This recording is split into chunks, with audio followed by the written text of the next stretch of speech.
nous sommes dans la prise en charge de la maladie thyroïdienne depuis longtemps.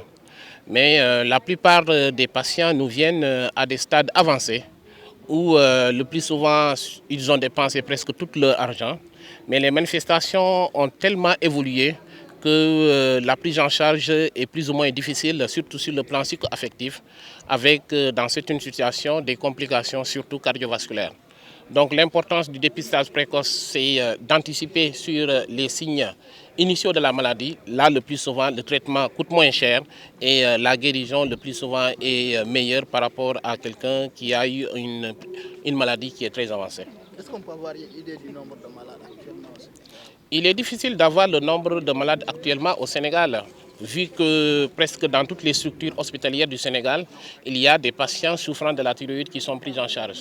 Ça fait partie de nos projets pour l'année à venir, c'est d'aller dans presque toutes les structures, recenser les malades de la thyroïde qui y sont. Ça nous permettra de connaître la fréquence de la pathologie thyroïdienne réellement au Sénégal. La maladie, comme je l'ai dit tantôt, c'est une maladie qu'on peut caractériser de plusieurs sortes, soit sur la forme de la thyroïde ou bien sur le fonctionnement de la thyroïde.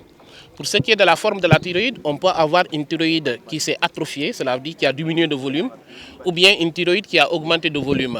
Dans la thyroïde qui a augmenté de volume, ça peut être une augmentation qui est généralisée, c'est ce qu'on appelle goitre, ou bien une augmentation qui est localisée, c'est ce qu'on appelle le nodule thyroïdien, sans compter la possibilité du cancer. Pour ce qui est de la caractérisation selon le fonctionnement, on a ce qu'on appelle l'hyperthyroïdie qui est une augmentation du fonctionnement de la thyroïde ou bien l'hypothyroïdie qui est une diminution du fonctionnement de la thyroïde. Et enfin, on peut le caractériser selon les causes. Et les causes, ça peut être soit une inflammation de la thyroïde qu'on appelle thyroïdite ou bien une diminution de l'iode dans l'alimentation, ça donne les formes qu'on appelle le goitre endémique. Et enfin, les formes auto-immunes, ce sont des maladies thyroïdiennes qui sont dues à une auto-agression de notre organisme par nos propres défenseurs, ce qu'on appelle les maladies auto-immunes. Et dans ce cadre, vous avez ce qu'on appelle la maladie de base d'eau, qui est la forme qui me semble être la plus fréquente. La première a été organisée à Tamba, la deuxième l'année passée ici à Dakar même. Et on en est aujourd'hui, comme je l'ai dit tout à l'heure, à la 3e édition. Bon, nos principaux problèmes ici, c'est parfois on est confronté à un problème de rupture de médicaments. Parfois on fait le traitement jusqu'à un certain moment et il n'y a plus de médicaments dans les pharmacies. Et ça vraiment c'est un problème récurrent que rencontrent les malades de la thyroïde. Ça m'est une fois arrivé, vraiment, et c'était pas facile à vivre. C'était pas facile à vivre. Il y a aussi le problème des opérations. Parfois quand on vous programme pour une opération, vous pouvez avoir 3 à 4 jusqu'à 5 rendez-vous ratés. Et ça peut faire revenir la maladie. Parce que c'est une maladie qu'on appelle une maladie sournoise. Quand tu la stabilises, il faut l'opérer. Si tu ne l'opères pas, elle peut revenir.